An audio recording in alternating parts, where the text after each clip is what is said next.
Good afternoon everyone. तो last class का कुछ रिकैप करके आए भाई यस आप सर। लोग सभी यस लोग। सर। Yes sir. ओके। अच्छा, लास्ट क्लास में जितने लोग अभी मुझे दिख रहे हैं सभी लोग थे या कोई ऐसा जो यस नहीं सर। था? सभी लोग। भाई वायर लगभग बीटी यस के सर। नाम से किसी का आ रहा है, please change your name wire so BT that. हाँ, प्रीति सर है sir. Exact. Please correct your name जिससे एग्जैक्ट मुझे बता रहे कि हाँ नेम से आपको मैं बुला सकूं या फिर कनेक्शन जो भी है ना, क्योंकि वर्चुअल में कनेक्शन एस्टैब्लिश करना थोड़ा सा मतलब मेरे लिए ऑल तो सही रहेगा, मैं बोलता जाऊंगा सब कुछ करता जाऊंगा, क्लास भी अच्छा है, स्मूथ चलेगी। बट एक टू वे कम्युनिकेशन ना कहीं मिस हो जाता है। और टू वे कम्युनिकेशन को स्टैब्लिश करने के लिए जरूरी है कि हम आपस में हम दोनों बात करते रहे। मैं तो ऐसे एक्चुअल में कैमरे से बात करता हूँ, तो आप भी फोन को देख करके सामने टू वे कम्युनिकेशन के लिए बात करते रहे। तो लास्ट क्लास का मुझे कोई बताएगा, लास्ट क्लास में सर हमने क्या पढ़ा था?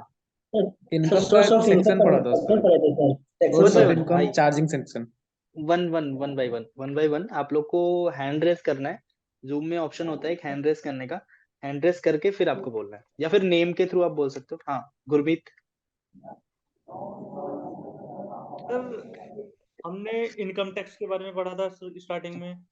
फिर हम्म जीएसटी के बारे में पढ़ा और उसके हम्म, करेक्टरिस्टिक पढ़े हुए हैं। और फिर हेड ऑफ द इनकम पढ़ा। और ठीक है। और और पर्सन कितने तरीके के होते हैं ये पढ़ा। ठीक है। Satyam other than Gurmeet. Sir charging section के बारे में पढ़ा था इनकम सोर्स का। ठीक है। और कोई सत्यम और गुरमीत के अलावा, सत्यम और गुरमीत ने जो बोला उसके अलावा कोई रिपीट यस करना सर। चाहे? Yes sir. हाँ भाई। सर इनकम टैक्स पढ़े थे सर। इनकम टैक्स क्या होता है, उसके कितने टाइप होते हैं और पर्सन हम्म, का टाइप कितना होते हैं और सोर्स ऑफ इनकम कितने होते हैं और चार्जिंग सेक्शन पढ़े थे सर लास्ट में, लास्ट क्लास। Charging section. अच्छा। यस ठीक सर। है। और अदर देन मोनू गुरमीत और सत्यम।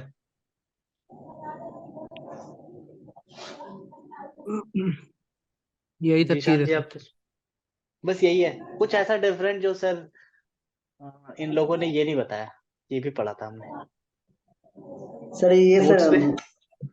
इनकम टैक्स अकाउंट सर पर टैक्स लागू स्लैब मैं होता पूछ रहा है। था, वो आपने बोला था कि बाद में बताऊंगा। नहीं नहीं, मैंने ये बोला ही नहीं भाई कि जो हो चुका है मैं वही डिस्कस कर रहा हूँ बस आपसे।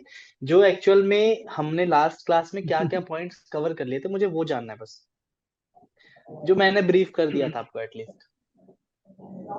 उससे रिलेटेड कोई डाउट हो या फिर उस पॉइंट्स में मतलब सर ये पॉइंट आपने ऐसे बताया था तो ये समझ नहीं आया ऐसे, तो वो पूछ सकते हो आप, या इतना मुझे पता है। साकिर आपकी ये पहली क्लास है या लास्ट क्लास में भी थे आप? जी नहीं, पहली क्लास। पहली क्लास है ना, लास्ट में नहीं थे आप? जी नो। अच्छा, आपने आज ही सर मतलब फेब बैच में आज ही ज्वाइन किया आपने? कब ज्वाइन किया है? हाँ जी, मैंने फ्राइडे को ज्वाइन किया था सर। ओके। हाँ, तो आपकी ये फर्स्ट क्लास होगी। जी। इससे पहले वाली रिकॉर्डिंग देखी आपने? हाँ जी, वो अभी तक नहीं देखी, बाकी क्लास देख ली है। नहीं, रिकॉर्डिंग मिल गई है ना, ये कंफर्म कर दो आप मुझे पहले। जी मिल गई रिकॉर्डिंग सर। अच्छा ठीक है, तो एक बार आप ना सर फर्स्ट वाली क्लास भी। सर हाँ हाँ, सुन रहा हूँ भाई मोनू। सर ये टैक्स रिपोर्टिंग जो बताए थे फ्लैट और स्लैब, थोड़ा सा ये बता देते सर। बिल्कुल टैक्स भाई, आगे रिपोर्टिंग। बढ़ेंगे हम, सारा धीरे धीरे सारे पढ़ेंगे, पहले बेसिक्स एक बार खत्म हो जाए फिर हम ना इसके डेप्थ में जाएंगे कि एक्चुअल में इनकम टैक्स किस किस साइड में कहाँ कहाँ पे हम कैसे रिपोर्ट कर सकते हैं, आईटीआर के फॉर्म कौन कौन से होते हैं, वो चीजों में हम डेप्थ में जाएंगे। उस टाइम पे मैं आपको बता दूंगा फ्लैट रेट कहाँ पे लगेगा और स्लैब रेट कहाँ पे लगेगा। ठीक है। अभी हम बेसिक्स पे पहले ओके। कवर करना चाहते हैं कि बेसिक्स हमारा, देखो बेसिक्स इसलिए होता है, रीजन बीइंग अगर आपको 2+2 नहीं आता तो आप 4 कैसे आ गया ये नहीं पता लगेगा आपको। 2+2 तो पहले आना चाहिए, तभी तो 4 होगा, मतलब एडिशन पता होना चाहिए कि हम 2+2 क्यों करते हैं, ये पता होना चाहिए, तब तो 4 आएगा ऑटोमेटिकली, है ना। एक बार मैं स्टार्ट करता हूँ, एक क्विक रिकैप ले लेते हैं फिर उसके बाद आगे बढ़ते हैं। ठीक यस है। सर। हमने ये देखा था कि इनकम टैक्स होता है इनकम होगी सर कोई ना कोई, वो हम देख लेंगे कैसे इनकम कहाँ से आएगी। उस इनकम पे आपको टैक्स देना होता है। इनकम आएगी तो सोर्स से आएगी, और टैक्स जो होगा एक्सपेंस होगा, यानी एक खर्चा होगा। ठीक है सर। वो यस सर। खर्चा मेरे लिए लाइबिलिटी के रूप में माना जाएगा। क्यों? क्योंकि मुझे वो गवर्नमेंट को देना पड़ेगा किसी भी वे से। उसके बाद फिर सेकंड बात हमने की थी कि टैक्स अगर होगा तो दो तरीके का टैक्स हो सकते हैं, एक होगा डायरेक्ट टैक्स और एक होगा इनडायरेक्ट टैक्स। डायरेक्ट टैक्स ही हमें अभी पढ़ रहे थे, जिसमें पर्सन जिसके बिहाफ का टैक्स वो होगा वही पर्सन लायबल है टैक्स को पे करने के लिए। मतलब पर्सन जो एक्चुअल में लायबल टू जिसके ऊपर आ रही है उसी को पे करना पड़ेगा टैक्स बर्डन। उसके बिहाफ पे कोई और पर्सन टैक्स डिपॉजिट कर सकता है, बट एक्चुअल में हमें टैक्स बर्डन उस पर्सन का ही होगा। वो लायबिलिटी उसकी खत्म नहीं होती है जब तक कि वो टैक्स डिस्चार्ज ना हो जाए। साकिर, आपको अगर इस क्लास से रिलेटेड कोई अगर डाउट आता है, आई थिंक वो है भी नहीं है। साकिर, इस क्लास से रिलेटेड अगर आपको कोई डाउट आता है तो आप पहले लास्ट वाली क्लास देखना, इस क्लास के बाद। तो कंफर्म है कि आपको डाउट उससे कनेक्टेड जो भी है वो क्लियर हो जाएगा। क्योंकि अभी हम आगे इसी क्लास को फर्दर कंटिन्यू करेंगे, और कहीं ना कहीं थोड़े से टॉपिक्स ही होंगे जो रिलेटेड होंगे, बाकी थोड़ा नया टॉपिक होगा आज। फिर हमने देखा था कि पर्सन्स जो भी होंगे, जिन भी पर्सन्स की हमने डेफिनेशन मतलब देखा था कि कौन कौन से पर्सन्स हो सकते हैं, उन पर्सन्स की इनकम होगी, इनकम के सोर्स हो सकते हैं। और सोर्स हमें जब भी पता चलेगा, वो कैसे पता चलेगा? हमेशा वो चार्जिंग सेक्शन से पता लगेगा। 5 सोर्सेज ऑफ इनकम हमने देखा था इनकम की। फिर हमने देखा था कि इनकम में लिमिट होगी, या तो लिमिट होगी या तो नॉन लिमिट के थ्रू होगा। लिमिट अगर क्रॉस हो जाती है तो इनकम टैक्स लेवी हो जाएगा, जिसमें आपको टैक्स डिपॉजिट करना पड़ेगा, या तो फ्लैट रेट से या फिर स्लैब रेट से। ठीक है। फिर हमने देखा था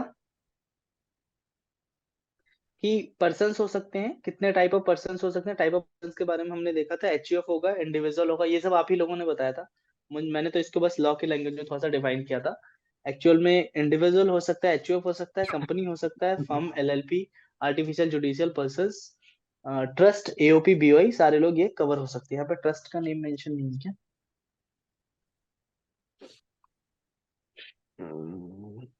यहाँ पे ट्रस्ट भी आप मेंशन कर लीजिए। एनजीओ और ट्रस्ट वगैरह जो होते हैं वो भी इसमें साथ में आ गए। सर ये उसके पर्सन में बाद सर लोकल अथॉरिटी होता है ना सर? हाँ, उसके लिए मैंने नाम दिया था ना, artificial judicial person. Artificial natural persons. हाँ, लोकल अथॉरिटी दोनों आपका कौन सा दोनों एक होगा? ही होता है सर?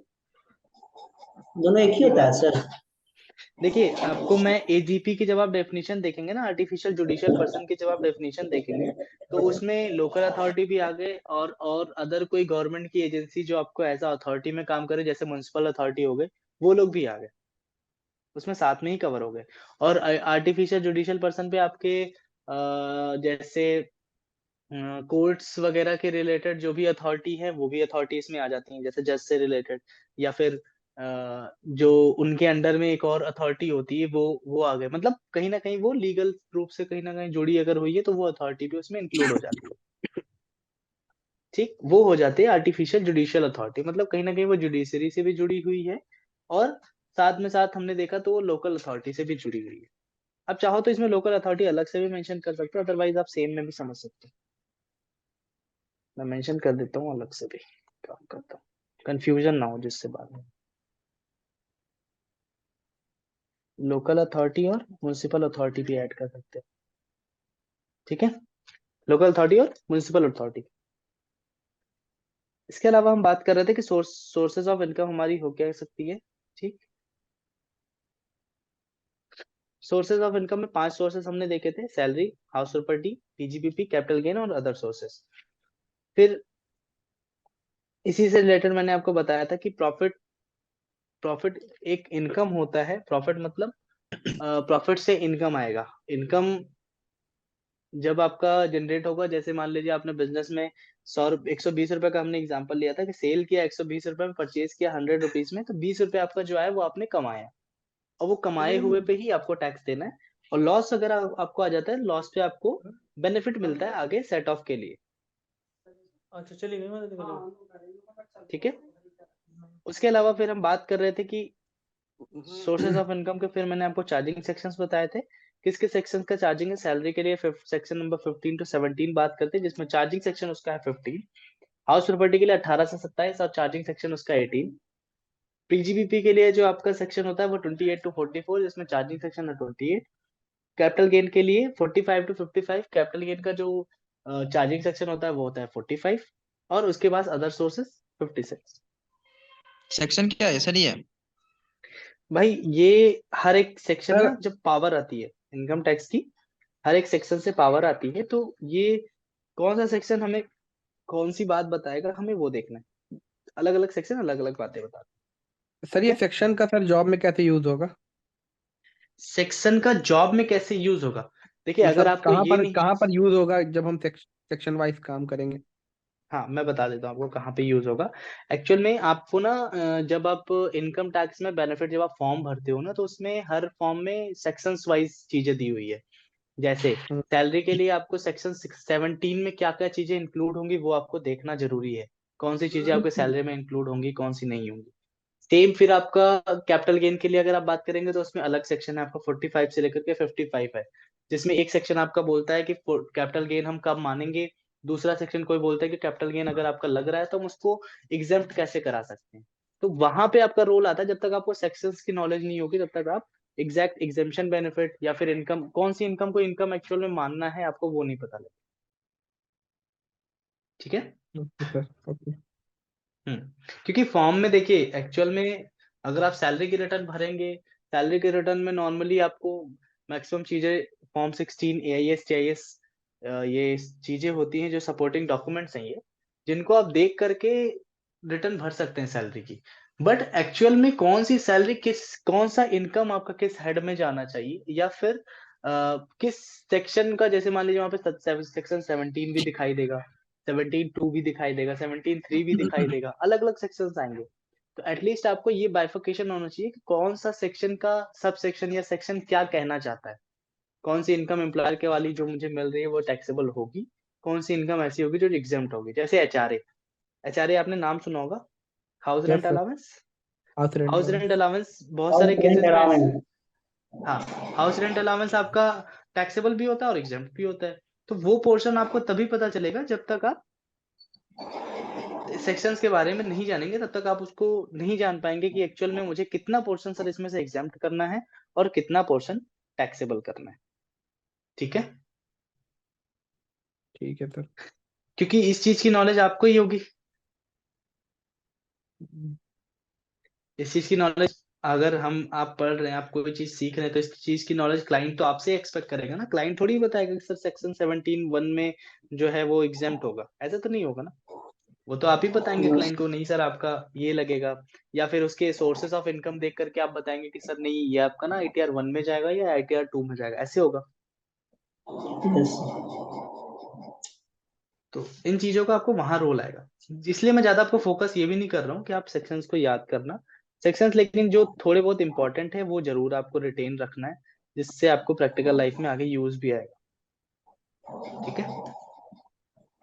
सर सैलरी का भी 7 LPA से अगर ज्यादा अगर होता है तब ये टैक्स कटता है ना? सैलरी का मैंने आपको बताया था कि स्लैब, जब हम एक बार स्लैब रेट देखेंगे तो मैं एग्जैक्ट आपको बता दूंगा।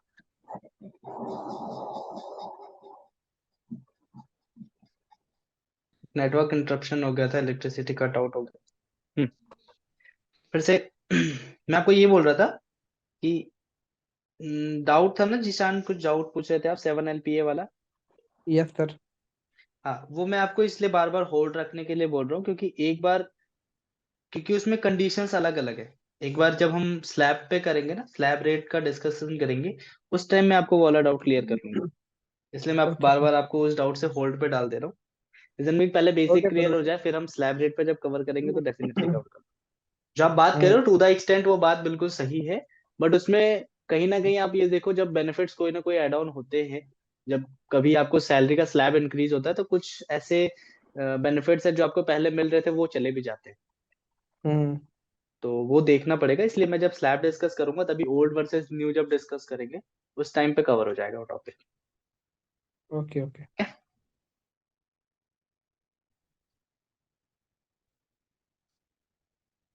अभी वॉइस और वीडियो मेरी प्रॉपर है सबको? तो फिर आगे यस बढ़ो, सर। अगर कोई इंटरप्शन हो रहा हो तो बता देना प्लीज।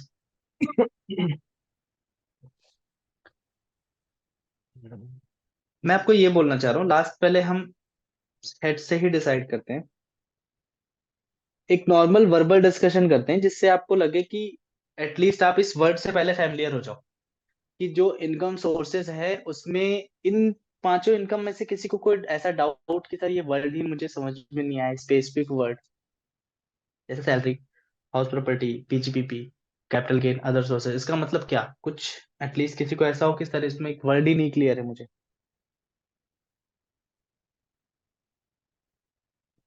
या फिर अगर क्लियर है तो मुझे वो बता दो कि इसके मतलब क्या समझते हो आप लोग। सर ये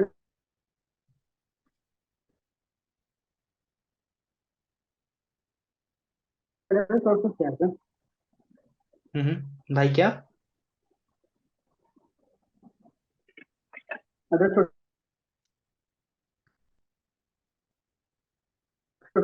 मोनो, सेक्शन 56 से 60 वॉइस मिल ब्रेक हो जाएगी। रही है आपकी काफी। अदर से सोर्स पूछ रहा है सर। अदर सोर्सेस, ठीक है। अदर सोर्सेज का मतलब ये होता है जो इनकम बाकी हेड्स में आपके नहीं आ रही है, मेजर चांसेस है कि अदर सोर्सेज में वो टैक्सेबल होगी। जैसे जैसे इंटरेस्ट की इनकम, जैसे इंटरेस्ट,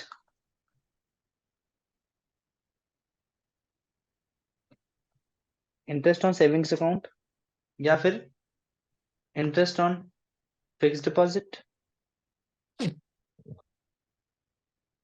कंपनी से आपको जो डिविडेंड मिलता है, अगर आप स्टॉक होल्ड करते हैं तो डिविडेंड, ठीक, उस पर इंटरेस्ट नहीं, इनकम डिविडेंड, इनकम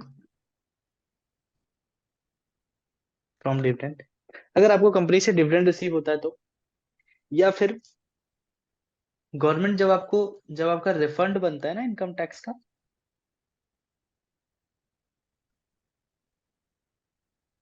जब आपका इनकम टैक्स का रिफंड बनता है ना, तो गवर्नमेंट आपको उस रिफंड पे भी ना इंटरेस्ट देती है कभी कभी, तो वो इंटरेस्ट भी टैक्सेबल होता है आपके अदर सोर्सेज में, एज ए इनकम हुआ, क्योंकि एडिशनल इनकम हो रही है आपको।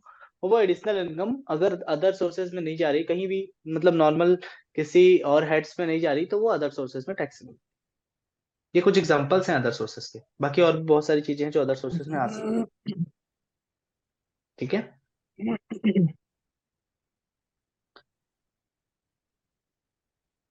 इसके अलावा के हेड्स, बाकी के हेड्स क्लियर हैं क्या? साकिर को छोड़ के, साकिर की ये बस क्लास है, इस वजह से थोड़ा सा इशू होगा उसे, मे बी। जी बाकी के लोगों को प्लीज, आप मुझे प्लीज कंफर्म कर दो सर जिससे मैं आगे और बढ़ूं। ये कैपिटल, हाँ भाई। सर ये कैपिटल गेन ये स्टॉक मार्केट वगैरह में ही नहीं आएगा? हाँ, स्टॉक मार्केट में आएगा, लैंड और बिल्डिंग्स में हम ये देखेंगे कैपिटल गेन में, मतलब कि कोई ना कोई कैपिटल एसेट होगी जो इस सेक्शन में डिफाइंड होगी, और कैपिटल एसेट की जब हम सेल करेंगे तो उससे कैपिटल गेन आएगा। आपको ये ध्यान में रखना है बस। वो किस किस के लिए क्या हो सकता है वो हम कैपिटल गेन जब पढ़ेंगे तब डिस्कस करेंगे। ओके सर, बाकी क्लियर। मैं क्लियर। बाकी क्लियर है भाई? Yes sir.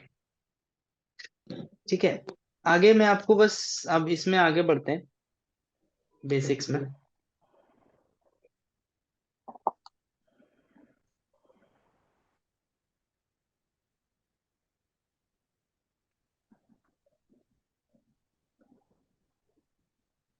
अच्छा, इनकम टैक्स के फॉर्म्स कितने होते हैं?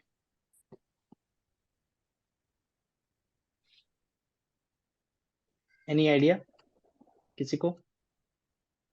No sir. पहले तो ये समझना कि इनकम टैक्स,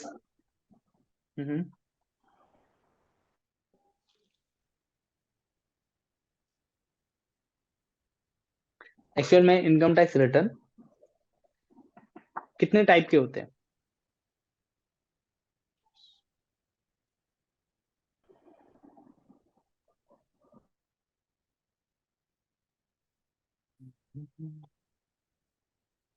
अच्छा भाई, मैं आप लोग से ही पूछना चाह रहा हूँ, दो टाइप। कितने टाइप के भाई?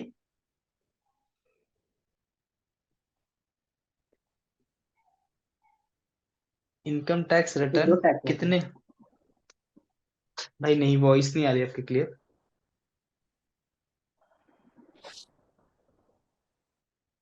दो टाइप बोला है क्या आपने? दो टैक्स होते हैं। दो टाइप?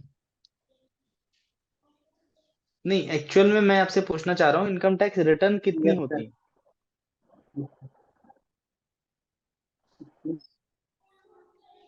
इनकम टैक्स रिटर्न्स कितनी हो सकती है जितनी आपने आज तक सुनी हो? किसी ने भी, किसी के फैमिली में कोई फेल करता हो तो बात अलग है, नहीं सुना है तो कोई बात नहीं।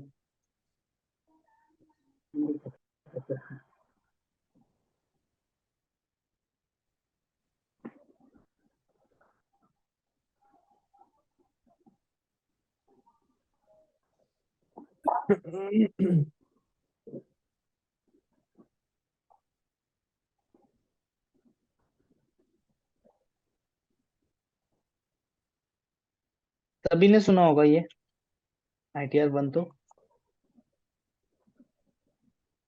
सुना है क्या भाई, या नहीं सुना कोई ऐसा हाँ भी? सर, सुना है हाँ सर। सर।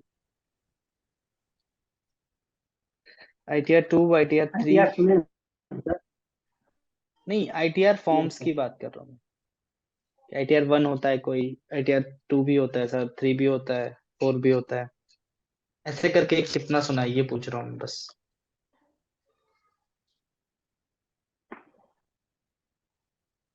जहां तक आपने सुना होगा हम वहीं रुक जाएंगे, उसके आगे नहीं बढ़ेंगे। एक भी नहीं सुना। सिर्फ ITR सुने हैं सर। भाई एक भी नहीं सुना तो फिर तो पढ़ने की जरूरत है।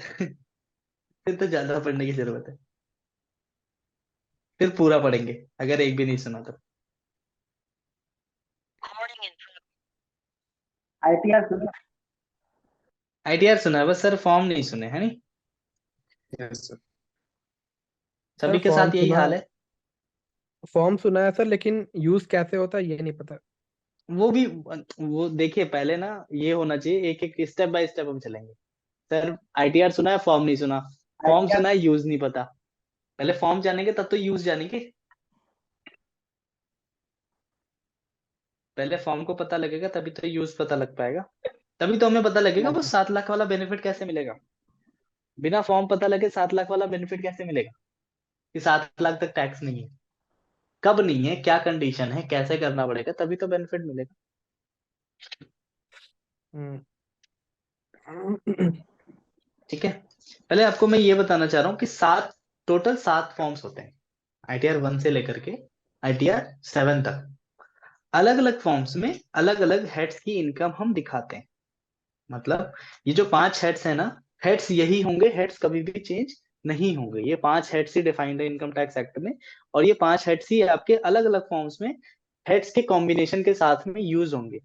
फॉर एग्जाम्पल, अगर मैं ITR 1 भर रहा हूं, तो ITR 1 भरने के लिए मेरे पास जो रिस्ट्रिक्टेड है कि एक हेड जो है नहीं हो सकता है।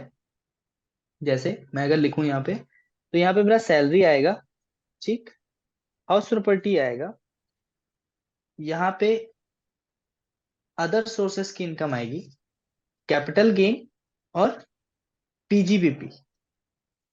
ये दो ऐसे हेड्स हैं जिनको आप लिख करके काट देना ITR 1 में। अभी मैं जस्ट आपको ये बता रहा हूँ कि कौन से फॉर्म में किस टाइप के हेड्स आपके जा सकते हैं। ठीक, ITR 1 अगर मुझे नॉर्मली एग्जांपल के लिए मैं भर रहा हूँ तो मैं 3 हेड्स की इनकम उसमें दिखा सकता हूँ। किसके लिए किस पर्सन पे कब एप्लीकेबल होगा वो भी हम देख लेंगे बाद में। अभी आप ये समझे कि हेड्स ऑफ इनकम में 3 हेड्स है जिससे मैं ITR 1 दिखा सकता हूँ। ITR 2 पे आएंगे तो सैलरी सेम लिखना, हाउस प्रॉपर्टी सेम लिखना, अदर सोर्सेस सेम लिखना, कैपिटल गेन एड ऑन होगा और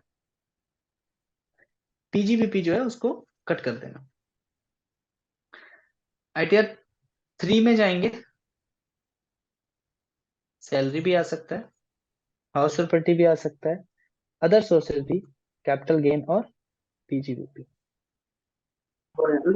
याद कर रहे इसमें सारे हेड्स आपके अलाउ हो जाते हैं। फिर ITR 4 पे आते हैं। ITR 4 पे आएंगे, सैलरी आ सकता है उसमें, हैं। आज नहीं याद है, फिर से बताइए ना। भाई वॉइस क्लियर नहीं आ रही क्या सभी को? आ रही है सर, नहीं सर, क्लियर है, क्लियर है। क्लियर है। मोनू एक बार चेक करना इंटरनेट कनेक्शन आपके साइड में कोई दिक्कत हो तो।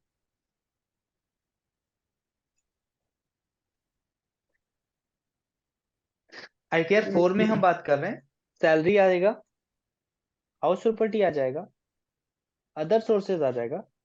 अगेन इसमें आपका capital gain, PGPP, capital gain नहीं आएगा, बाकी 4 हेड्स इसमें आ जाएंगे। अभी हम ITR 4 तक ही रहते हैं।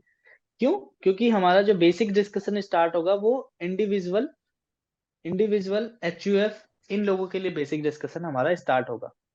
अभी हम इंडिविजुअल यानी अपने रेसिडेंट के जो होंगे, कैसे उनकी इनकम रिटर्न को फाइल करना है, क्या क्या चीजें उसमें चेक करनी है और किसके हिसाब से हम आगे इनकम उनकी डिक्लेयर करेंगे, पहले हमें वो देखना है। और ITR के 1 2 3 4 ये 4 फॉर्म्स में सर कौन कौन आ सकता है, कब आएगा, क्या एलिजिबिलिटी क्राइटेरिया होगा, वो हमें देखना पड़ेगा। ये तो मैंने जस्ट आपको अभी हेड्स बताए हैं कि कौन कौन से में हेड्स आ सकते हैं, कौन सी इनकम हम उन्हें दिखाना चाहे तो दिखा सकते हैं। ITR 5 से जो आपका स्टार्ट होता है ना, वो स्टार्ट हो जाता है जैसे फॉर्म्स के लिए और LLP के लिए।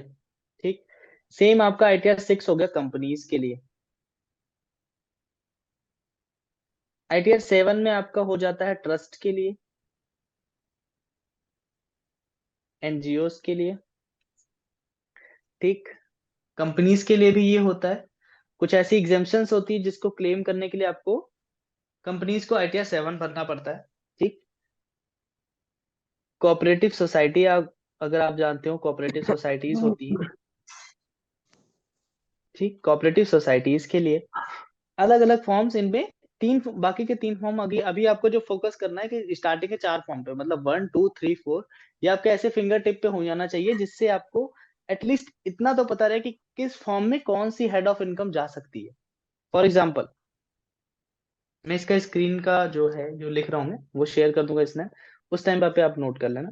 फॉर एग्जाम्पल अभी आप मुझसे ये समझिए बस कि जैसे मान लीजिए एक पर्सन है मिस्टर गुरमीत, मान लेते हैं एग्जाम्पल। ठीक, गुरमीत की जो इनकम है, गुरमीत की इनकम है सैलरी से,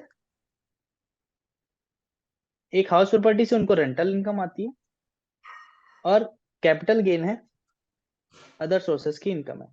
ये 4 ऐसी इनकम है जो गुरमीत के पास है। सैलरी मान लेते हैं 30 लाख, हाउस प्रॉपर्टी से उनको 6 लाख की इनकम, 3 लाख कैपिटल गेन हो रहा है, और अदर सोर्सेस से 2 लाख की इनकम। ये टोटल इनकम इनकी हो रही है। मैं आपसे ये सिंपल पूछना चाहूंगा नॉर्मल जजमेंट से, आप गलत भी बताओगे तो भी चलेगा, कि which income tax return form Gurmeet needs to file? ITR 2 sir. ITR 2। सभी लोगों का आंसर सेम है?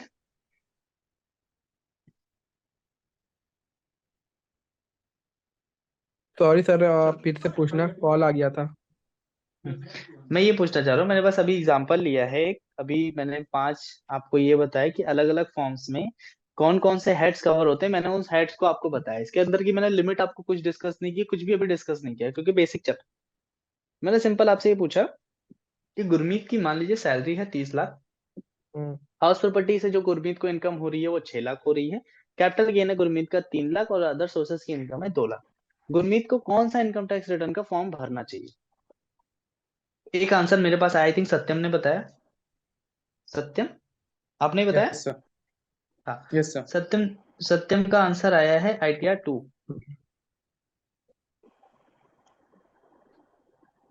ITR गलत भी 3। बता सकते, ITR 3। साकिर ने बोला है ITR 3। ठीक है,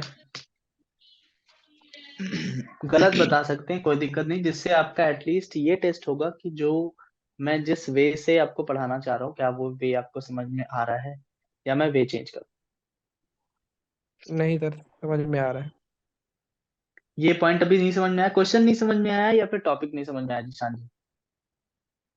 ITR 3 होगा सर। ITR 3 होगा, ओके।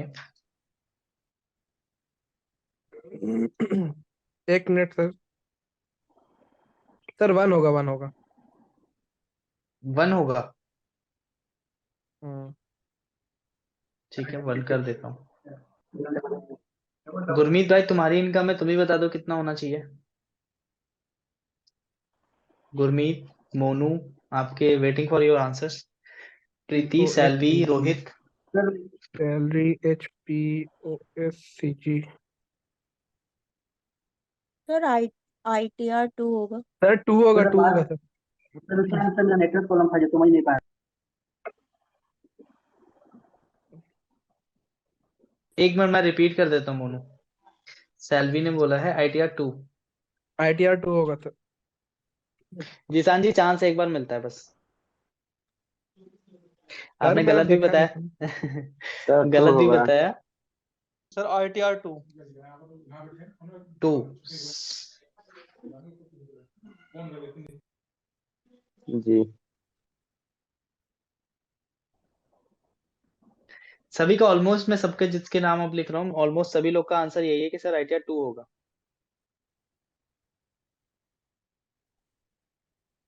सभी लोग यही कहना चाह रहे हैं।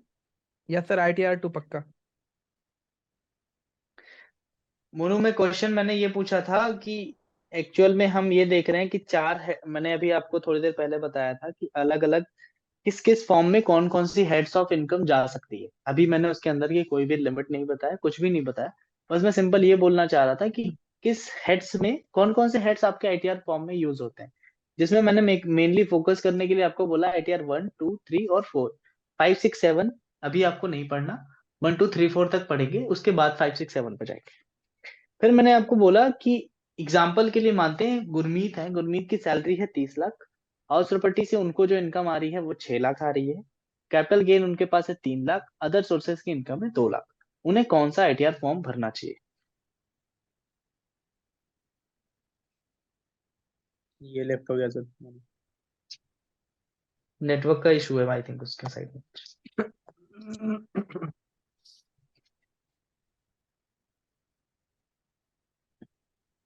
अच्छा, जिन्होंने ITR 2 बोला उन्हें ऐसा क्या लगा कि सर ये ITR 2 होना चाहिए?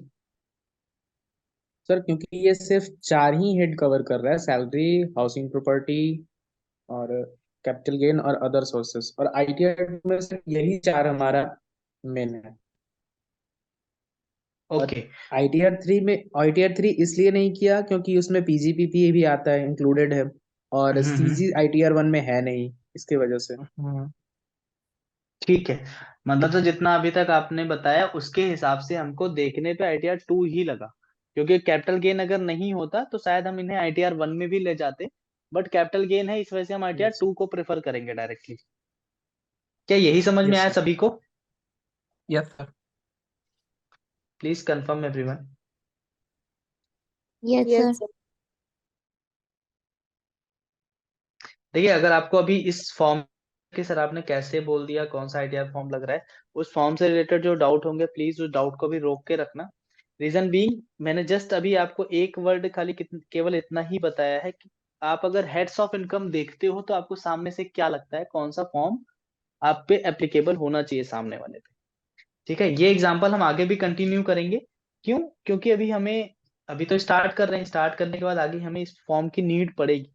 जब हम एक्चुअल में, हमें जब सारे फॉर्म्स की लिमिट पता होगी, फिर हमें पता चलेगा कि हाँ सर, आप हो सकता है ITR फॉर्म चेंज हो जाए।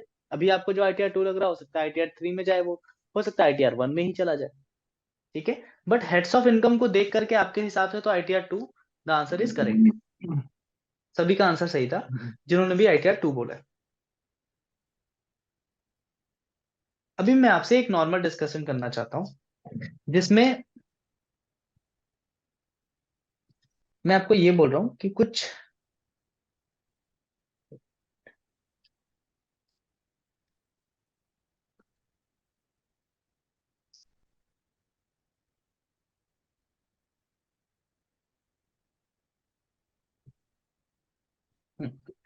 मैं नॉर्मल आपसे एक क्वेश्चन पूछना चाहता हूँ।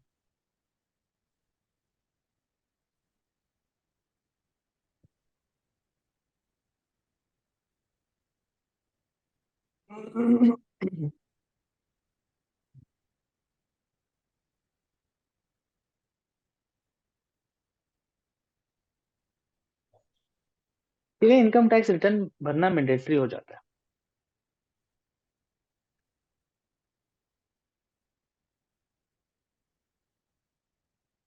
आराम से सोच के बताइए, कोई दिक्कत वाली बात। कुछ आइडिया कि सर मेरे हिसाब से शायद इन्हें भरना जरूरी होता ही होगा। आसपास अपने आप सर्च करके देखिए, जिनके नाम आप टीवी पे सुनते हैं, जिनके फोन्स में आप देखते हैं, एड्स जिनके देखते हैं, उनके हिसाब से आपको लगता होगा तो उनके भी नाम आप ले सकते हैं। किसी के भी एक बार सोच के देखिए, या सर इतनी इनकम अगर होगी तो जरूर उन्हें आईटीआर भरना पड़ेगा। कुछ एक आइडिया।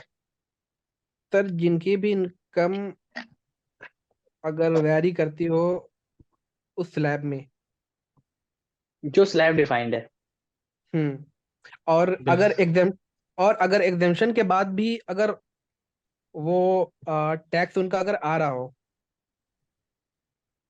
एग्जामेशन के बाद, एग्जाम्पशन के। सपोज सपोज हाँ, हम्म। Suppose suppose. उन्होंने कुछ जैसे कुछ भी ले लिया, म्यूचुअल फंड ले लिया, कुछ भी ले लिया, हम्म। उसके बाद भी उनका टैक्स आ रहा हो, बच रहा हो, तो वो उनको पे करना है। ओके। मैं मैं बाकी लोग से पहले सुनना चाहूंगा, उसके बाद में इनको करेक्ट करूंगा। जिसान जी ने कुछ हद तक सही बताई ये चीजें, उसको मैं बस लॉ की लैंग्वेज में मॉडिफाई करूंगा। आप आगे। और देखो, जब आप एक एक मैं वो बताता हूँ प्लस पॉइंट, जब आप दिमाग से सोचते हो ना, तो जो दिमाग आप यूज नहीं कर रहे हो उसको आप यूज कर पाते हो। तो सोचने का एक सबसे बड़ा बेनिफिट है, आपका दिमाग चलेगा। और ज्यादा जो मैं फिर जब आपको बात रिपीट करके लॉ की लैंग्वेज में रिपीट करूंगा ना, तो वो सीधा फिर उस दिमाग में जाके उस स्पेस में जाके फिट हो जाएगी। जब आप कुछ बोलते हो तो उस जगह का पोर्शन खाली हो जाता है, फिर वहां पे वो बात फिक्स हो जाती है। तो ट्राई करो आप कि आपका इनपुट कहीं ना कहीं से आए। सोच के देखो आप, बताने को तो मैं बताऊंगा ही। और सर जो भी जो सैलरीड पर्सन है हम्म। उनका अगर आ रहा है तो फिर मैंडेटरी होगा, क्योंकि स्मॉल बिजनेसमैन में क्या है कि कंफर्म नहीं है कि कितने वो तक होगा। हम्म ठीक सर है। ऐसा कर सकते हैं जिनका वो छिपा इनकम वो मतलब रेगुलर। स्मॉल बिजनेसमैन वो छिपा भी सकते हैं। ठीक है। रेगुलर भाई। सत्यम। सर जिसका इनकम रेगुलर बेसिस पे टैक्स स्लैब में आता हो उनको तो मैंडेटरी ही है हमेशा भरना। ओके। ठीक है। टू द एक्सटेंट आप बिल्कुल प्रोविजन के साथ में जा रहे हो, बिल्कुल ठीक है। लगभग लगभग मिलती जुलती बात आपने जिशान के जैसे ही की है, बट कहीं ना कहीं आप थोड़ा सा लॉ की लैंग्वेज में गए। It's good. अच्छा ट्राई किया आपने। और सैल्वी, प्रीति, गुरमीत, मोनू, शाकिर, रोहित, भाई आप लोग क्या चाहते हो? मतलब कि सर ना पढ़ाओ, सर छोड़ दो, मत पढ़ाओ, सर क्लास एंड करो, छोड़ो, घर जाना है मैं।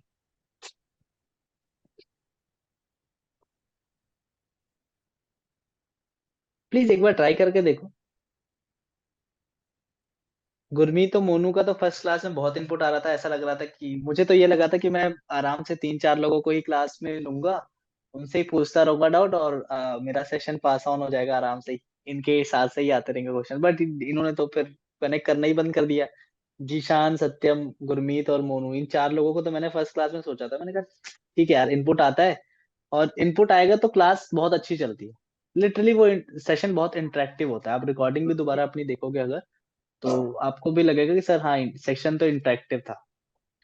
बट ऐसे फिर मैं आऊं बोल के चला जाऊं तो फिर कोई फायदा नहीं है। और मैं उस टाइप का टीचर नहीं हूँ भाई कि मैं आके बोल के चला जाऊं, मुझसे नहीं हो पाता वो सब।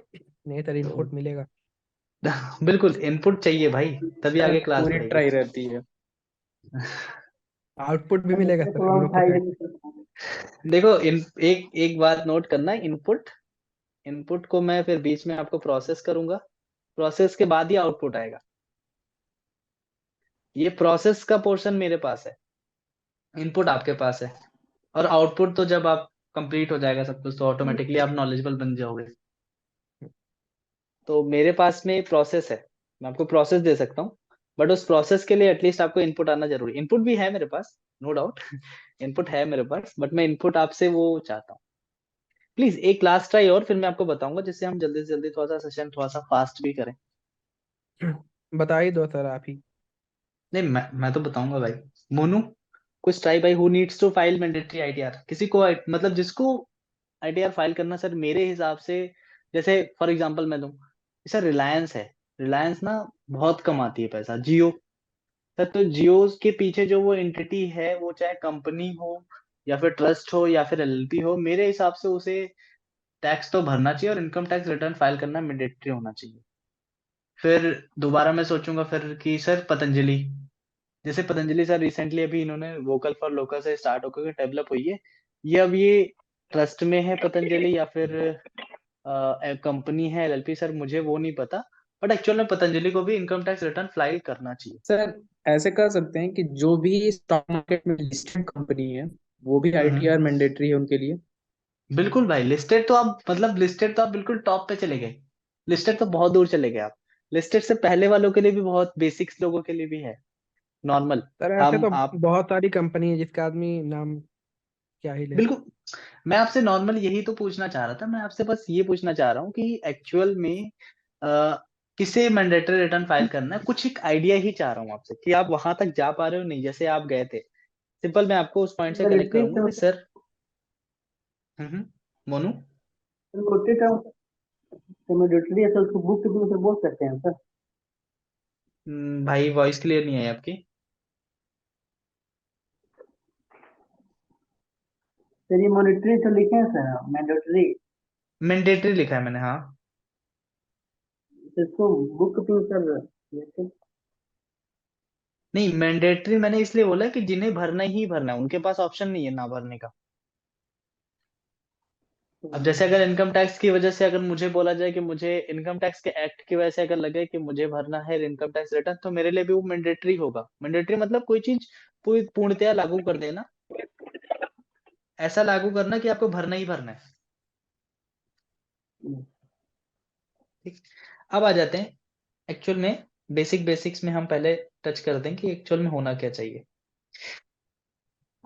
फाइल मैंडेटरी में ही ना आपको जो सेक्शन बताएगा वो बताएगा section 139(1), section 139(1) of income tax act. ये आपको बताएगा कि एक्चुअल में कौन से ऐसे पर्सन हैं, उनकी क्या लिमिट होनी चाहिए जिसकी वजह से आपको इनकम टैक्स रिटर्न फाइल करना है। जिसमें हम आज पहला पॉइंट डिस्कस करेंगे, उसका नाम है बेसिक एग्जेम्पशन लिमिट, जो कि जिशान जी ने और सत्यम ने बहुत सही आंसर दिया था कि सर एक कोई टैक्स स्लैब होगा, वो टैक्स स्लैब से अगर आप एक्सीड कर रहे होगी, आपकी जो टैक्सेबल इनकम होगी,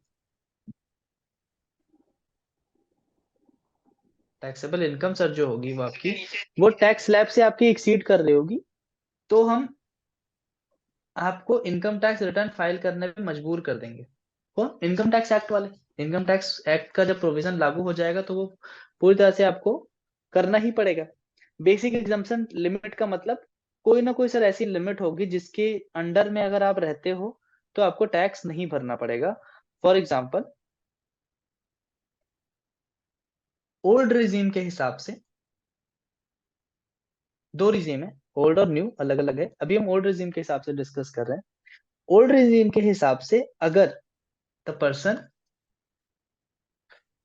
जिनकी एज अप टू 60 ईयर्स है, उन्हें हम जो बोलते हैं वो नॉर्मल सिटीजन बोलते हैं कि ये नॉर्मल सिटीजन है। तो 2.5 लाख तक इनका जो टैक्स रेट है वो नील है। मतलब एक पर्सन सर जिसकी 2.5 लाख तक की इनकम होगी, वो उसका टैक्स रेट तो है ही नहीं। अगर 2.5 लाख तक वो इनकम कमा रहा है, वो चाहे तो इनकम टैक्स रिटर्न ना भरे तो भी काम चल जाएगा। ये आपकी एक बेसिक एग्जेम्पशन लिमिट है कि 2.5 लाख तक अगर आप इनकम कमा रहे हो तो आपको इनकम टैक्स रिटर्न फाइल करने की भी जरूरत नहीं है। ठीक, दूसरा फिर इसी में हम बात करते हैं person as more than 60 years up to 80 years, जिनको हम नॉर्मली, आप लोग जानते हो इन्हें हम किस नाम से बुलाते हैं, कोई बता सकता है? Senior citizen. वरिष्ठ, हाँ वरिष्ठ नागरिक। सीनियर हम्म, बिल्कुल सही, senior citizen. Senior citizen sir जिनकी एज होगी, इनके लिए ये जो बेसिक एग्जेम्पशन लिमिट है वो 3 लाख। सर 3 लाख तक अगर ये इनकम अर्न करते हैं तो इनके कोई भी इस इनकम पे टैक्स नहीं लिया जाएगा। मतलब आप इनकम टैक्स रिटर्न अगर 3 लाख तक की इनकम कमा रहे हैं ना भी भरें तो चल जाएगा। फिर आते हैं बात, एक होते हैं सुपर सीनियर सिटीजन।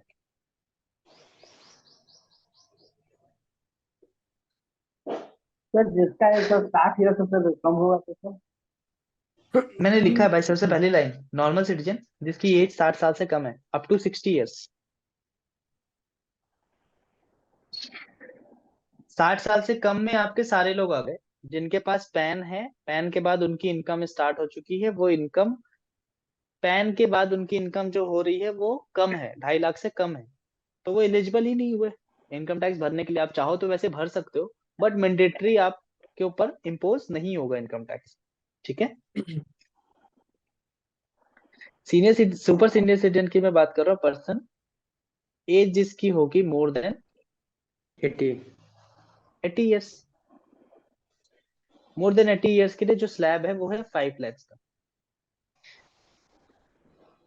यहाँ तक आपकी इनकम टैक्स का जो आपको रिटर्न है वो नहीं भरना। अगर आपके 5 लाख तक रुपए आप कमा रहे हैं पूरे साल का तो आपको इनकम टैक्स रिटर्न नहीं भरना। क्या ये समझ में आ गया है? ये एक पहला पॉइंट है जिसमें सेक्शन 139(1) क्लियरली आपको बोलता है,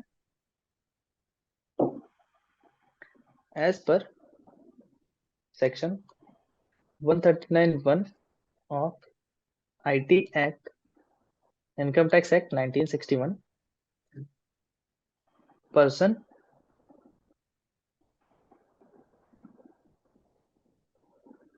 does not having income, income word लिखना ठीक नहीं होगा यहाँ पे, टैक्सेबल इनकम लिखना ठीक होगा।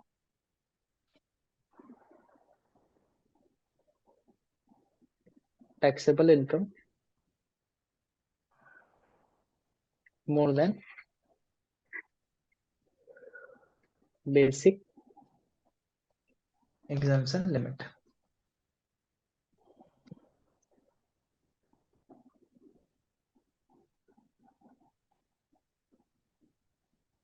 नीड्स नॉट टू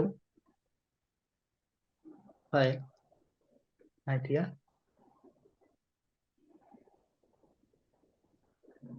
ठीक, उनको मैंडेटरी फाइल करना जरूरी नहीं है।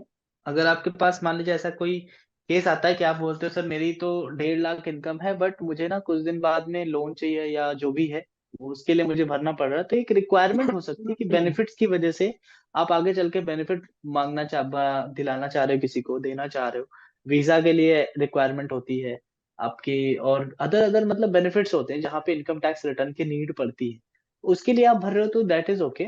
वो वॉलंटरी बेसिस पे आप कभी भी कोई भी लॉ कंप्लाई कर सकते हो। बट मैंडेटरी आपको कब लेना पड़ेगा वो हम पढ़ रहे हैं अभी।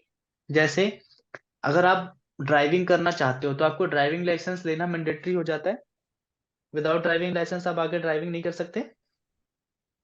Yes sir. वैसे ही सेम अगर आपकी इनकम एक्सीड कर जाती है जो लिमिट डिफाइंड है तो आपको इनकम टैक्स रिटर्न भरना मैंडेटरी हो जाता है, जिसकी हमने एक बेसिक कंडीशन पढ़ी है कि sir in case basic exemption limit, अगर आपकी बेसिक एग्जाम्पशन लिमिट को हम कनेक्ट करेंगे टैक्स स्लैब से कि सर बेसिक एग्जाम्पशन लिमिट अगर आपका जो डिफाइंड है उसमें 2.5 लाख, 3 लाख, 5 लाख अगर उससे ज्यादा हो जाती है टैक्सेबल इनकम आपकी, तो हम आपको इनकम टैक्स रिटर्न फाइल करने पे मजबूर कर देंगे।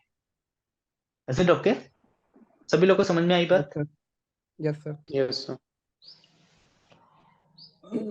अब इस क्वेश्चन का आंसर मिल जाएगा, who needs to file ITR mandatorily, yes sir. कि यस सर। जिनकी सर ये सर, न्यू रिजीम में सर डिफरेंट होगा ना? हाँ थोड़ा सा चेंज है, ज्यादा चेंज नहीं है, न्यू रिजिम में थोड़ा सा डिफरेंस है बस, ज्यादा चेंजेस नहीं है। ठीक है। इसके बाद हम बात करते हैं एक और, मुझे नॉर्मल डिस्कशन करना है आगे की क्लास कंटिन्यू करने से पहले।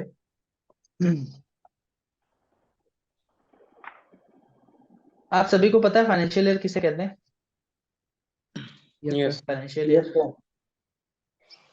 31 मार्च टू 1 अप्रैल। प्रीवियस तो ईयर फाइनेंशियल से जो एक साल का होता है सर, 1 ईयर का।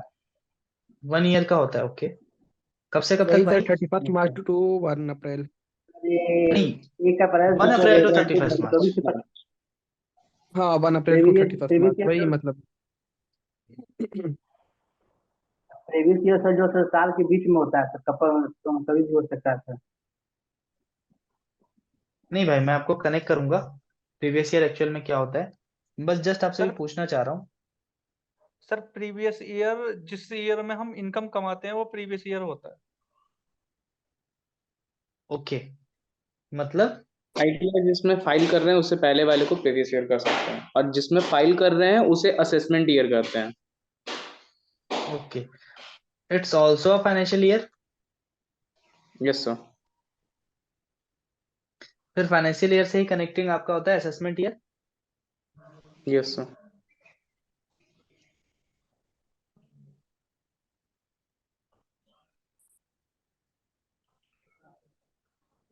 क्या मैं ऐसे लिख सकता हूँ?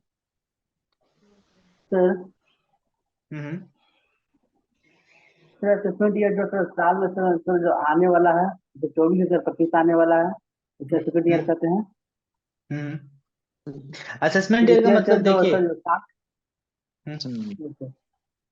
देखो जैसे आप, अगर आपको ये पता लग गया ना कि फाइनेंशियल ईयर क्या होता है, आपको ये समझ में आया Yes, sir। 1 अप्रैल से सर 31 मार्च तक का फाइनेंशियल ईयर होता है। फाइनेंशियल ईयर चेंज भी हो सकता है किसी किसी के लिए, किसी किसी कंट्री के लिए फाइनेंशियल ईयर जो होता है वो कैलेंडर ईयर भी होता है। जैसे हमारा जो कैलेंडर स्टार्ट होता है ना 1 जनवरी से लेकर के 31 दिसंबर तक, तो किसी यस सर। किसी Yes, sir। कंट्री के लिए ऐसा भी पॉसिबल है कि फाइनेंशियल ईयर उनका कैलेंडर ईयर ही हो, बट जनरली ऑल जैसे over the China world sir, में मैं, हाँ कुछ कुछ जगह पे, हाँ चाइना में कैलेंडर ईयर यस होता सर। है।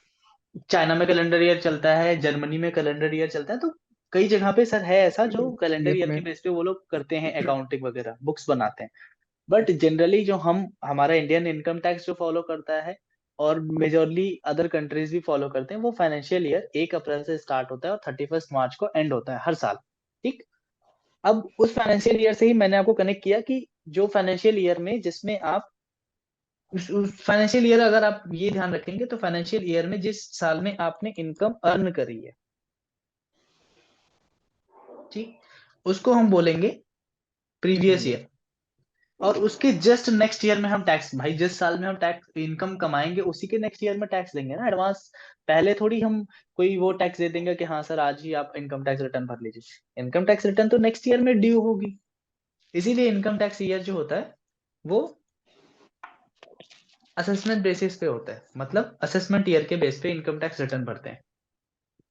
फॉर एग्जाम्पल, अभी आपका करंट फाइनेंशियल ईयर कौन सा है? 23-24।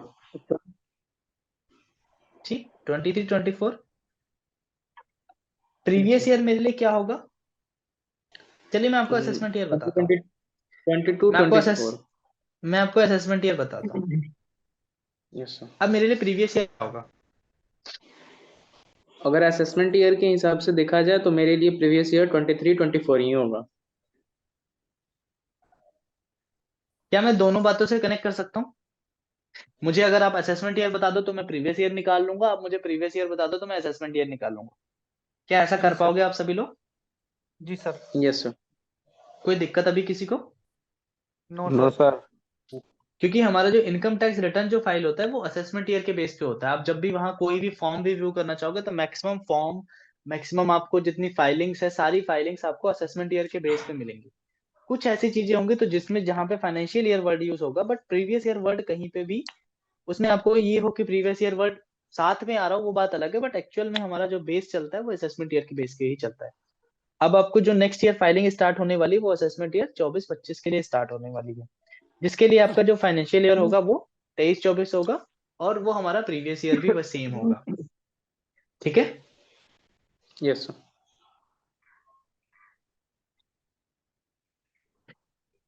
Yes sir.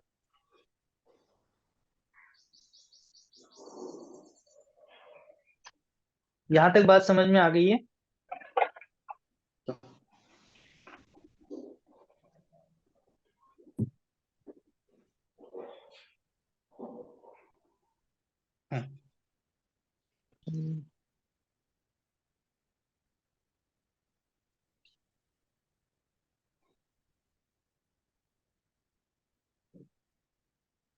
अब मैं आपको कुछ ऐसी बातें, कुछ 3 पॉइंट्स ऐसे हैं जो पॉइंट में कनेक्ट करके फिर कोशिश करेंगे, अगर आज एंड हो गया तो आज, नहीं तो फिर नेक्स्ट क्लास में उसको हम कंटिन्यू करें।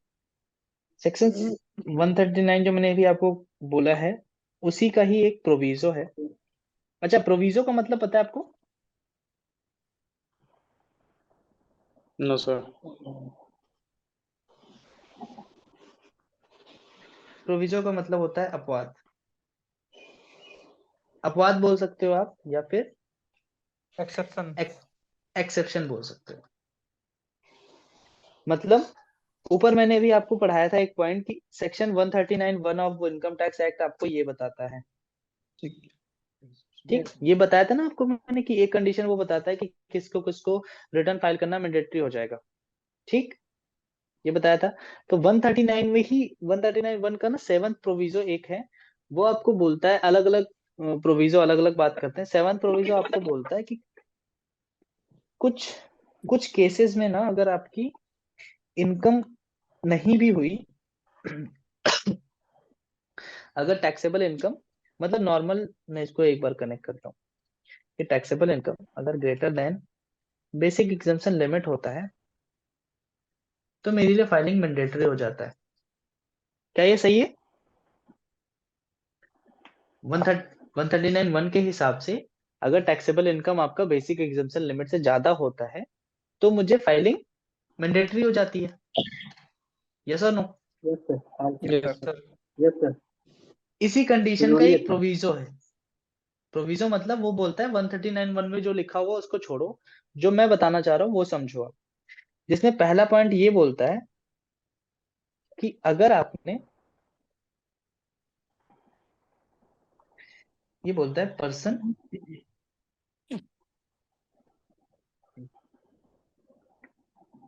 Having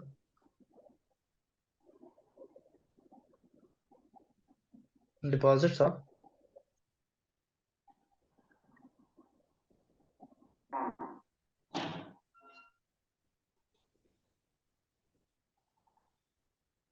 in one or more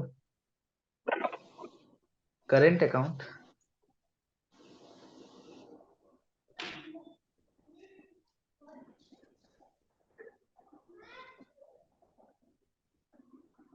मैं पहले तीनों बातें लिख लूंगा फिर उसके बाद आपको, आप नोट डाउन करना चाहो तो नोट डाउन कर सकते हो।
मैंने आपको ये बोला बस कि एक सेक्शन 139 वन है जो बोलता है कि टैक्सेबल इनकम है अगर वो बेसिक एग्जाम्पशन लिमिट से ज्यादा होती है तो मुझे आईटीआर फाइल करना मैंडेटरी हो जाएगा। ये बात सबको समझ में आ गई? इसी का एक यस सर। एक्सेप्शन है, 7th प्रोविजो जिसको हम बोलते हैं, वो बोलता है अगर आपकी बेसिक एग्जाम्पशन लिमिट, हम इसको चेक ही नहीं करेंगे, नो नीड टू चेक, हम इसको चेक ही नहीं करेंगे, ये कितनी भी हो, कम होगी, एक्चुअल में कम ही होगी तभी बात आएगी, वरना फर्स्ट कंडीशन ही हमारी अप्लाई हो जाएगी। तो सेकंड कंडीशन बोलता है कि अगर आप 7th प्रोविजो पढ़ोगे तो 7th प्रोविजो के हिसाब से अगर ये 3 कंडीशन में से भी कोई भी कंडीशन अगर सेटिस्फाई हो जाती है आपकी ड्यूरिंग द प्रीवियस ईयर, तो आपको इनकम टैक्स रिटर्न फाइल करना मैंडेटरी हो जाएगा। तीनों कंडीशन में से कोई भी एक कंडीशन अगर आपने लास्ट ईयर यानी प्रीवियस ईयर में सेटिस्फाई कर दिया तो आपको इनकम टैक्स रिटर्न फाइल करना मैंडेटरी हो जाएगा। किसको? पर्सन को। मैंने उसमें लिखा पहला पॉइंट कि अगर उन्होंने अपने करंट अकाउंट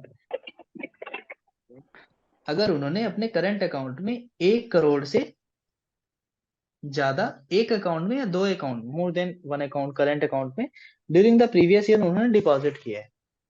ठीक, मतलब करंट अकाउंट में जो कैश डिपॉजिट हुआ है वो 1 करोड़ या 1 करोड़ से ज्यादा है ड्यूरिंग द प्रीवियस ईयर।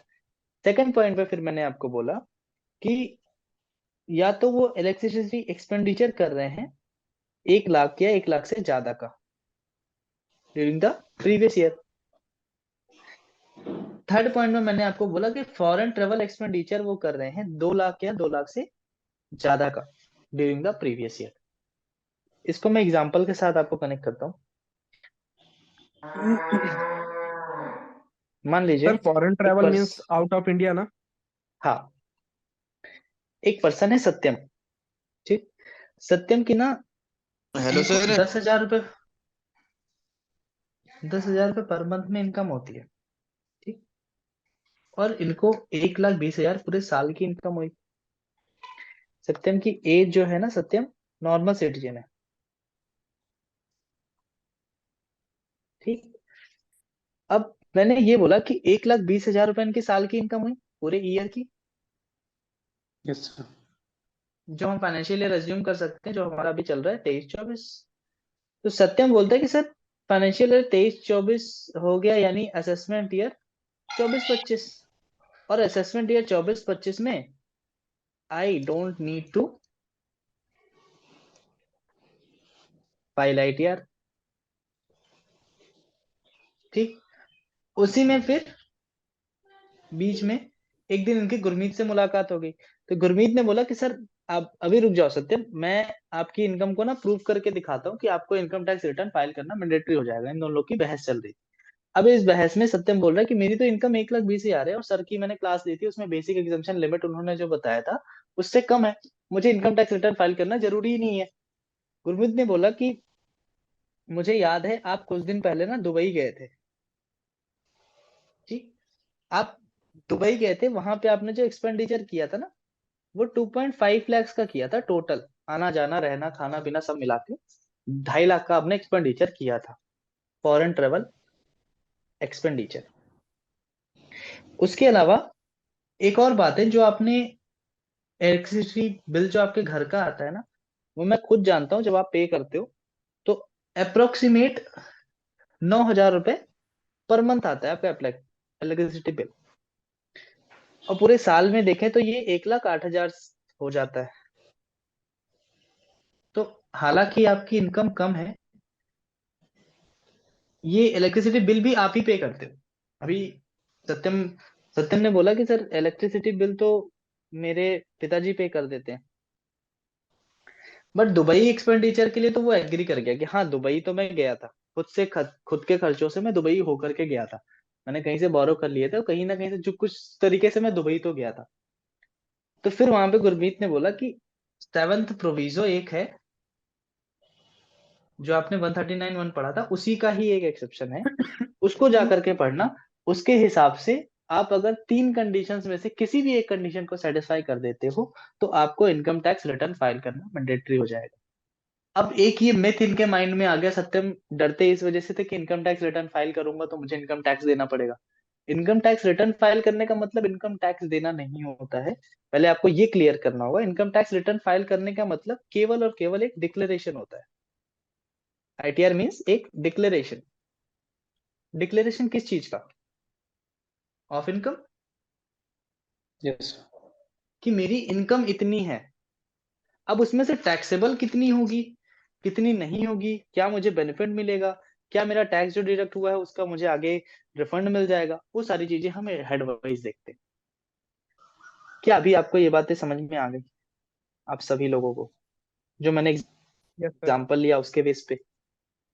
कोई डाउट? तो फिर से बताइए तो सर, आवाज नहीं आ रहा। अच्छा सर एक चीज है, सर, ये हम्म, 1 करोड़ FD भी ITR जब काउंट फाइल होगा? कर रहे हैं तो ये ये मैंडेटरी नहीं है कि हम पैसा पे कर रहे हैं। नहीं, बिल्कुल नहीं।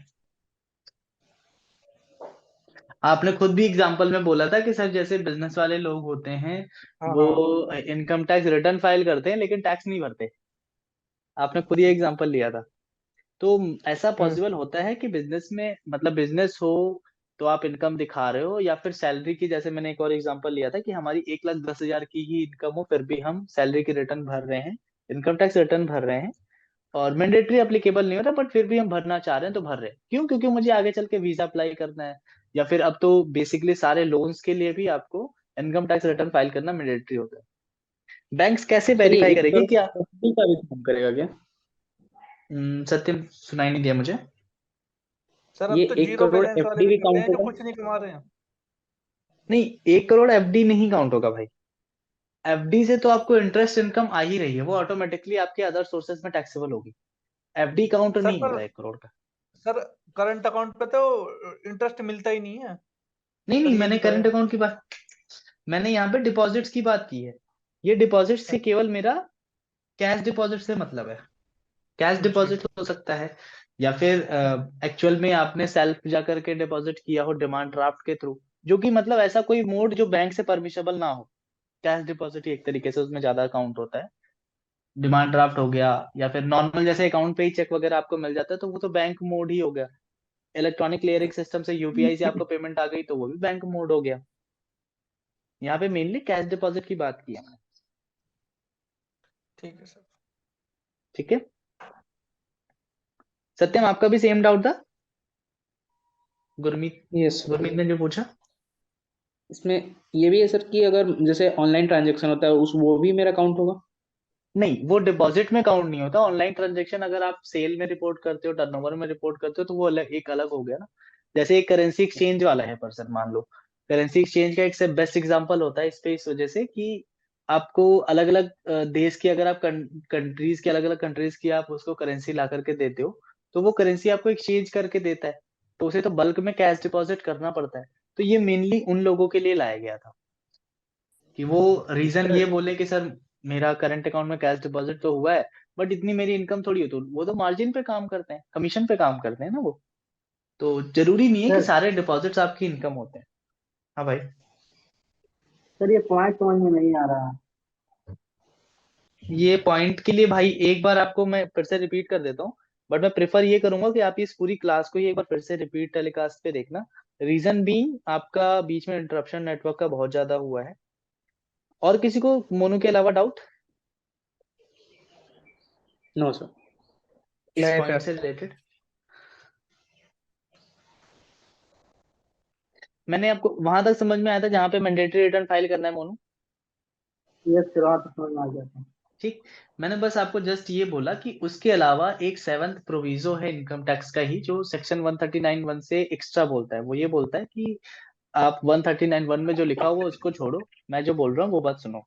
उसमें मैंने 3 चीजें आपको बताई कि ऐसे पर्सन्स हैं, अगर वो ये 3 एक्टिविटी में से कोई भी एक एक्टिविटी कर देते हैं तो उन्हें इनकम टैक्स रिटर्न फाइल करना मैंडेटरी हो जाएगा। 3 एक्टिविटी में पहला आता है, अगर वो कैश डिपॉजिट या डिपॉजिट करते हैं मोर देन 1 करोड़ अपने किसी भी एक या एक से ज्यादा करेंट अकाउंट में ड्यूरिंग द प्रीवियस ईयर। ठीक। उसके बाद फिर मैंने बात की थी जो इलेक्ट्रिसिटी एक्सपेंडिचर अगर वो कर रहे हैं 1 लाख या 1 लाख से ज्यादा, मतलब बिजली के बिल को पे आउट कर रहे हैं वो 1 लाख या 1 लाख से ज्यादा। फिर लास्ट फॉरेन ट्रेवल एक्सपेंडिचर पे अगर वो कर रहे हैं 2 लाख या 2 लाख से ज्यादा ड्यूरिंग द फाइनेंशियल, ये तीनों चीजें, तीनों में से कोई एक भी काम अगर उन्होंने किया है तो वो उन्हें इनकम टैक्स रिटर्न फाइल करना मैंडेटरी हो जाएगा। क्योंकि सर इनके हमने जो अलावा नॉन सर इनके अलावा कि ये तीनों में से कुछ होगा तो इनकम टैक्स लगेगा। हाँ, ये जो हमने ऊपर स्लैब पढ़ा था ना, 2.5 लाख, 3 लाख, 5 लाख, इसके अलावा। ठीक। नेक्स्ट फिर मैंने एक एग्जांपल लिया था, उस एग्जांपल में मैंने सत्यम का एग्जांपल लिया था कि सत्यम क्या है, सत्यम ने 10,000 रुपये पर मंथ सत्यम की इनकम थी, जिसमें 1,20,000 पूरे साल का हो गया उनका। वो ये बोल रहे थे कि इनकम टैक्स के हिसाब से 139(1) जो बोलता है उस हिसाब से मेरी taxable income basic exemption limit से कम है, 2.5 लाख से तो कम है, तो मुझे इनकम टैक्स रिटर्न फाइल करने की जरूरत नहीं है। फिर बीच में इसकी मुलाकात गुरमीत जी से हो गई। गुरमीत ने बोला कि हमने क्लासेस ली है और आज की क्लास के बाद मुझे भी ये समझ में आ गया कि सर ने बताया था अगर आपकी बेसिक रिजम्पशन लिमिट से भी इनकम कम है तो हम उसको चेक ही नहीं करेंगे, अगर आपने ये 3 काम किए हैं तो no need to check basic exemption limit, इसलिए मैंने मार्क कर दिया था। उन्होंने बोला कि मुझे याद है आप दुबई गए थे जिसमें आपने 2.5 लाख रुपए फॉरेन ट्रेवल एक्सपेंडिचर पे खर्चा किया था और आप इलेक्ट्रिसिटी बिल 9,000 रुपए पर मंथ के हिसाब से पूरे साल का 1,08,000 रुपए आप पे करते। तो फॉरेन ट्रेवल एक्सपेंडिचर मैंने ऊपर लिखा था 2 लाख या 2 लाख से ज्यादा अगर आपने लास्ट ईयर में किया है तो आपको इनकम टैक्स रिटर्न फाइल करना मैंडेटरी हो जाता है। ठीक है, बाकी और कोई कंफ्यूजन है तो एक बार आप वीडियो फिर से देखना पूरी, तो माइट भी आपको अच्छा सर, क्लियर हो अगर जाए। हमने फॉरेन ट्रिप की हम्म और अगर हमने सपोज अकाउंट से अगर मेरे 2.5 लाख अप्रॉक्स नहीं अगर कटे, हाँ तो फिर वो उस स्लैब में फिर नहीं आएगा ना? क्योंकि देखिए सपोज कि मैंने कुछ पैसे मैंने पहले से अलग कैश में मैंने रख लिए, जो कि मैंने वहां यूज किए। देखिए वो होना तो एक्चुअल में कहीं ना किसी मोड से तो आप यूज करोगे, जैसे आपने कैश में किया। ठीक है, एक्चुअल में कैश की ट्रेसिंग अभी बंद है, कैश की ट्रेसिंग तो उतना ट्रेस कर पाना मुश्किल है कि आपने कब कहाँ कैसे कर लिया। बट एक्चुअल में जब आप करेंसी एक्सचेंज करवाओगे या फिर आप फ्लाइट की हाँ, टिकट वगैरह बुक कराओगे, वीजा अप्लाई करोगे, तो उसकी जो कॉस्ट होती है ना वहां से ट्रेस हो जाता है वो, अप्रोक्सीमेट इतना तो लगा होगा। और उसके बाद फिर उस देश जहां पे आप जिस कंट्री में जा रहे हो वहां की कॉस्ट ऑफ लिविंग से किस दिन आप गए किस दिन आप रिटर्न आए वहां से, तो वो अप्रोक्सीमेट बेसिस पे कैलकुलेशन हो जाती है। Okay sir. इसके अलावा किसी और को कोई डाउट? फिर पीडीएफ का तुरंत आ जाएगा सर? हाँ भाई मैं भेज दूंगा अभी तुरंत, क्लास ओवर होने ही वाली बस। ओके इसके सर। अलावा किसी और को कोई डाउट? रिकॉर्डिंग आपको हो सकता है थोड़ा टाइम लग जाए प्रोसेस होने में, बट पीडीएफ अभी आ जाएगा। तो पीडीएफ से समझ जाएंगे सर। ठीक है, आज के लिए इतना ही, फिर आगे हम कंटिन्यू करते हैं नेक्स्ट क्लास में। Okay. Okay, bye bye everyone, thank you.